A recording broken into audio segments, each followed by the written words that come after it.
नमस्कार दोस्तों, स्वागत है आपका मेरे YouTube चैनल पर, जहां मैं आपके लिए मुंशी प्रेमचंद जी द्वारा लिखी हुई कहानियां और कई अन्य कहानियां लेकर आती हूं। मुंशी प्रेमचंद जी द्वारा रचित एक बहुत ही अच्छी रचना दो सखियों की शुरुआत मैंने की हुई है।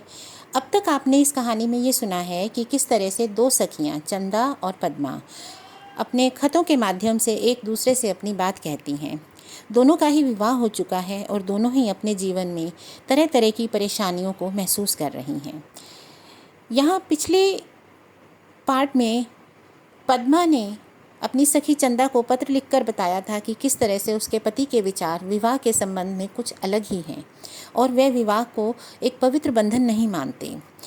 अब आगे देखते हैं इस कहानी में चंदा अपनी सखी को क्या लिखती है। तो अब चंदा अपनी सखी को पत्र लिख रही है। प्यारी बहन पद्मा, तुम्हारा पत्र पढ़कर मुझे ऐसा मालूम हुआ कोई उपन्यास पढ़कर उठी हूँ। अगर तुम उपन्यास लिखो तो मुझे विश्वास है उसकी धूम मच जाए, तुम आप उसकी नायिका बन जाना। तुम ऐसी बातें कहाँ कहाँ से सीख गई?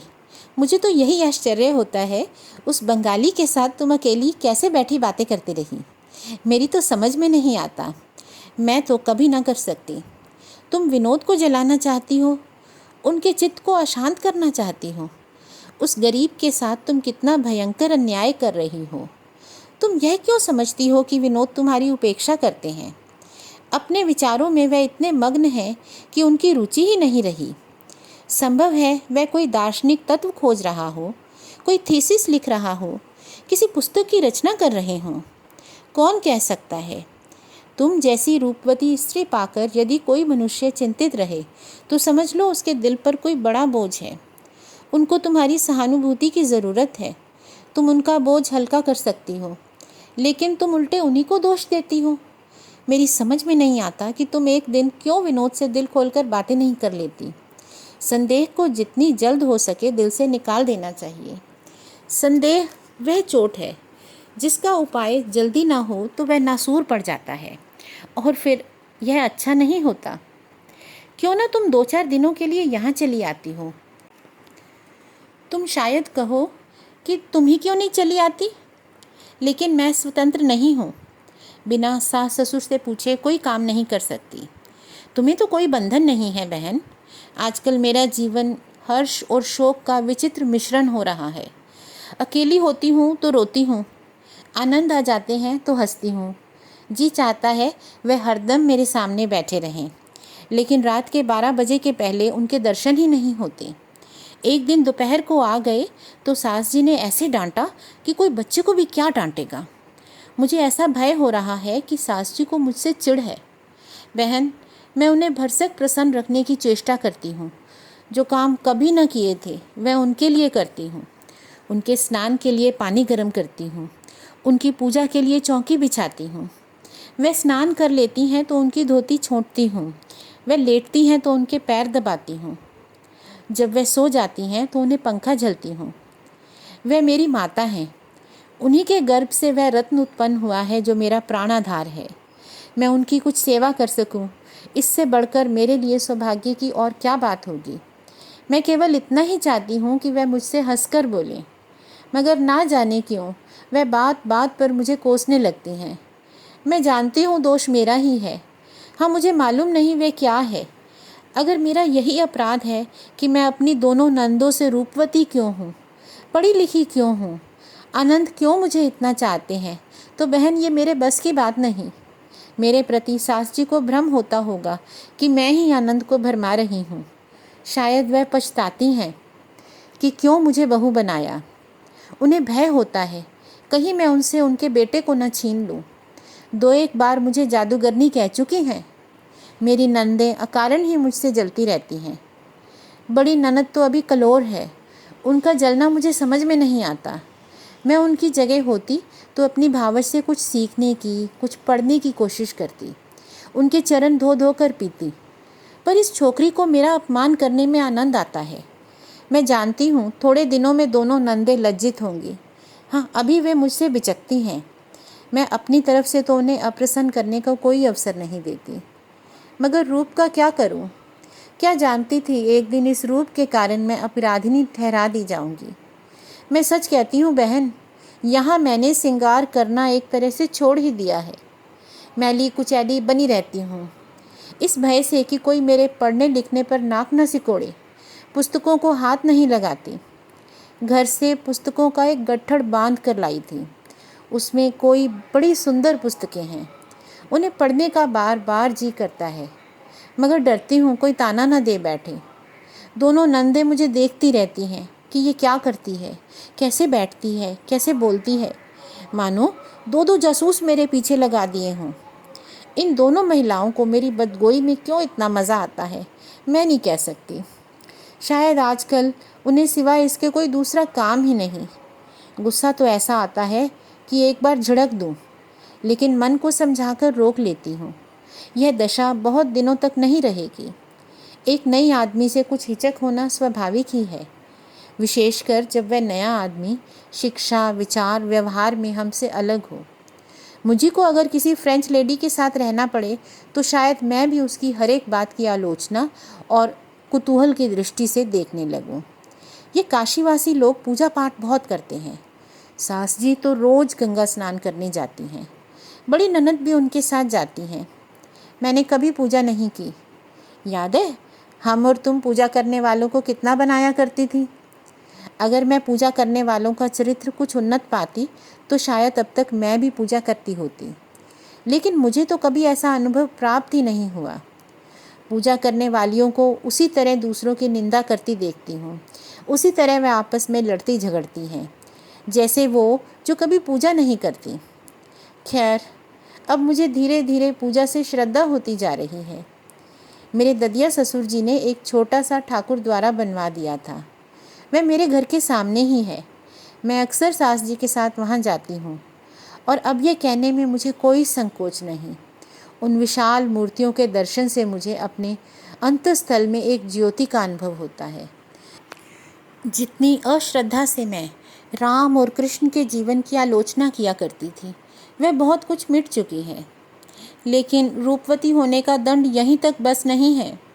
नंदे अगर मेरे रूप को देखकर जलती हैं तो ये स्वाभाविक है। दुख तो इस बात का है कि यह दंड मुझे उस तरफ से भी मिल रहा है जिधर से इसकी कोई संभावना नहीं थी। मेरे अनंत बाबू भी मुझे इसका दंड दे रहे हैं। हाँ, उनकी दंड नीति एक निराले ही ढंग की है। वे मेरे पास नित्य ही कोई न कोई सौगात लाते रहते हैं। वे जितनी देर मेरे पास रहते हैं उनके मन में यह संदेह होता रहता है कि मुझे उनका रहना अच्छा नहीं लगता। वे समझते हैं कि मैं जो उनसे प्रेम करती हूँ वह केवल दिखावा है, कौशल है। वे मेरे सामने कुछ ऐसे दबे दबाए, सिमटे सिमटाए रहते हैं कि मैं मारे लज्जा के मर जाती हूँ। उन्हें मुझसे कुछ कहते हुए ऐसे संकोच होता है मानो वह कोई अनाधिकार चेष्टा कर रहे हों। जैसे मैले कुचैले कपड़े पहने हुए कोई आदमी उज्ज्वल वस्त्र पहनने वालों को दूर ही रखना चाहता है, वही दशा इनकी है। वे शायद समझते हैं कि किसी रूपवत स्त्री को रूपहीन पुरुष से प्रेम ही नहीं हो सकता। वे शायद दिल में पछताते हैं कि क्यों इससे विवाह किया। शायद उन्हें अपने ऊपर ग्लानि होती है। वे मुझे कभी रोते देख लेते हैं तो समझते हैं मैं अपने भाग्य को रो रही हूँ। कोई पत्र लिखते देखते हैं तो समझते हैं मैं उनकी रूपहीनता का ही रोना रो रही हूँ। क्या कहूँ बहन, ये सौंदर्य मेरी जान का ग्राहक हो गया। आनंद के मन से शंका को निकालने और उन्हें अपनी ओर से आश्वासन देने के लिए मुझे ऐसी ऐसी बातें करनी पड़ती हैं, ऐसे ऐसे आचरण करने पड़ते हैं जिन पर मुझे घृणा होती है। अगर पहले से यह दशा जानती तो ब्रह्मा से कहती मुझे कुरूप ही बनाना। बड़े असमंजस में पड़ी हूँ। अगर सास जी की सेवा नहीं करती, बड़ी ननद जी का मन नहीं रखती तो उनकी आंखों से गिरती हूँ। अगर आनंद बाबू को निराश करती हूँ तो कदाचित मुझसे विरक्ति हो जाएंगे। मैं तुमसे अपने हृदय की बात कहती हूँ बहन, तुमसे क्या पर्दा। मुझे आनंद बाबू से उतना ही प्रेम है जो किसी स्त्री को पुरुष से हो सकता है। उनकी जगह अब अगर इंद्र भी सामने आ जाएं तो मैं उनकी ओर आंख उठाकर भी न देखूं। मगर उन्हें कैसे विश्वास दिलाऊं।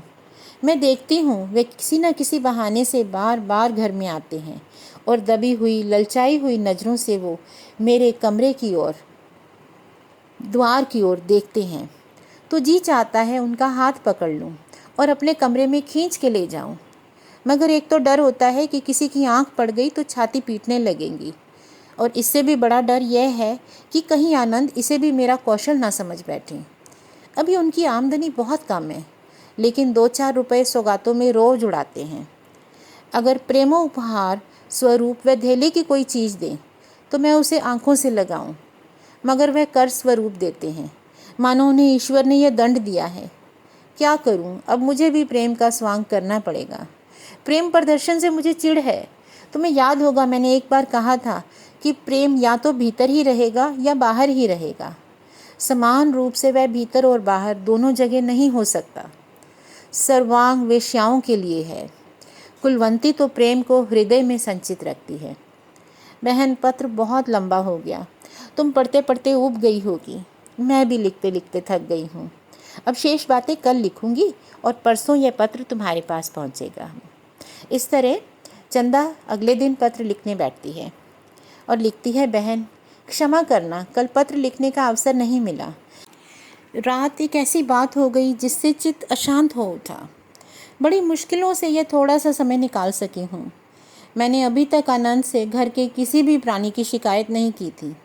अगर सास जी ने कोई बात भी की हो या ननद जी ने कोई ताना दे दिया हो तो इसे इनके कानों तक क्यों पहुँचाऊँ?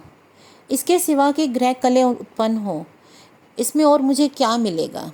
इन्हीं जरा जरा सी बातों को ना पेट में डालने से घर बिगड़ते हैं।